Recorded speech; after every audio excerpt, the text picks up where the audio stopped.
საფრანგეთის დედაქალაქში ლუვრის გაძარცვის შემდეგ შეიძლება მსოფლიოს მასშტაბით მუზეუმების გაძარცვის შემთხვევებმა მოიმატოს. ამის შესახებ სამუზეუმო სექტორის წარმომადგენლები საუბრობენ. 88 მილიონი ევროს ღირებულების ძვირფასეულობის გატანამ მუზეუმების უსაფრთხოებასთან დაკავშირებით კითხვები გააჩინა. სამუზეუმო სექტორის წარმომადგენლები ახლა უსაფრთხოების ზომების გაძლიერებაზე საუბრობენ.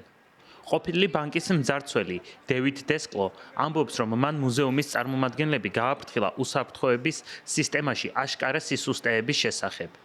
დევიდ დესკლო, რომელიც სიგნალიზაციების გათიშვის ექსპერტი იყო, ამბობს, რომ ლუვრში ფანჯრებიდან შეღწევა ძალიან მარტივადაა შესაძლებელი.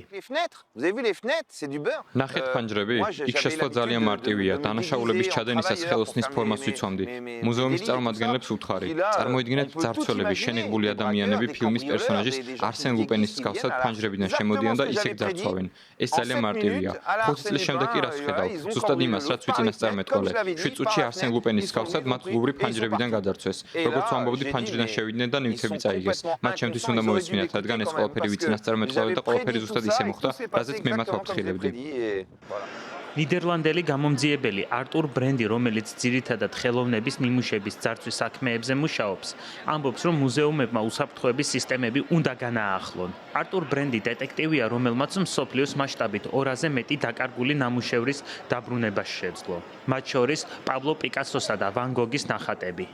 გამომძიებელს მიაჩნია, რომ მუზეუმის მძარცველების სტრატეგიას ცვლიან, რადგან ისინი ახლა ნახატების ნაცვლად ხშირად ძვირფას ქვებსა და სამკაულებს იპარავენ. მისი თქმით, ამას თავისი ლოგიკა აქვს. ცნობილი ნახატის მოპარვის შემთხვევაში მისი გაყიდვა რთულია, რადგან მას ყველა ცნობს. ოქროსა და ვერცხლისგან დამზადებული ნივთების გადნობა, ბრილიანტებისა და სხვა ძვირფასი ქვების დაშლა და ცალკე გაყიდვა კი ბევრად მარტივია. საფრანგეთში პარიზის პროკურორის განცხადებით, ლუვრის სამკაულების ძარცვაში ეჭვმიტანილმა ორმა პირმა დანაშაული ნაწილობრივ აღიარა. საფრანგეთის პოლიციამ დააკავა 2 მამაკაცი, რომლებმაც ლუვრიდან ძვირფასი სამკაულები გამოიტანეს. ეს 2 მამაკაცი სამკაულების ძარცვაშია ეჭვმიტანილი. ერთი მათგანი ალჟირის მოქალაქეა, 34 წლის.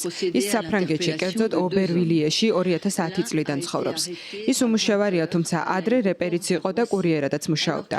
იუსტიციის სამსახურები მას იცნობდნენ ძირითადად საგზაო მოძრაობის წესების დარღვევების გამო, თუმცა ნასამართლებიცაა ქურდობის საქმეზე. პარიზის პროკურატურის ინფორმაციით, ორივე ეჭვმიტანილს ქურდობისა და კრიმინალური შეთქმულებისათვის წინასწარ წაეყენა ბრალი. ისინი შაბათ-კვირას დააკავეს.